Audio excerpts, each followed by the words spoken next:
My mom, after 6 months, came out of the hospital, and my dad said, I can always remember, these are your children.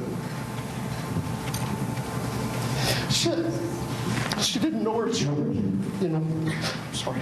It's okay. On Sunday, a group of victims of non-consensual brainwashing experiments by Dr. Ewan Cameron at McGill University's Allan Memorial Institute came together for the first time to plan how to get an apology and compensation from the federal government. We have to make sure that the population as a whole is aware of what this government did to their own citizens. They call themselves Survivors Allied Against Government Abuse.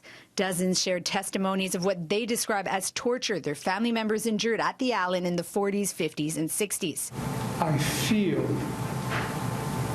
this weight of pain in this room. They came from across Canada, this survivor all the way from British Columbia.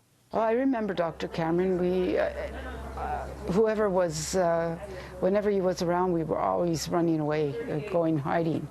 No one wanted to be near him. Dr. Ewan Cameron developed a treatment he called depatterning. His goal was to wipe out his patients' minds and then reprogram them. He used massive doses of electroshock treatments, sleep-induced comas, LSD, and barbiturates, forcing patients to listen to hours of recorded messages on tape. His work was funded by the CIA and the federal government in the 50s and 60s. When you walked into the Allan, it was a cloud of smoke. People were sitting down. Some of them were pacing, having headaches. I can't remember. I don't know where I am.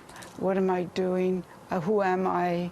The testimonies were similar. Family members being admitted for minor issues like depression and coming back changed, not knowing who they were, hostile and aggressive. She wasn't the same person as before.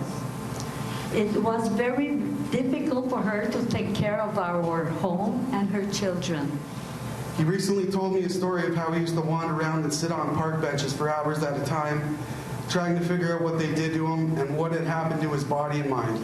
The group is planning a class action lawsuit against the federal government and possibly McGill University and the Quebec government, so all victims and their families can receive compensation. We should all receive compensation.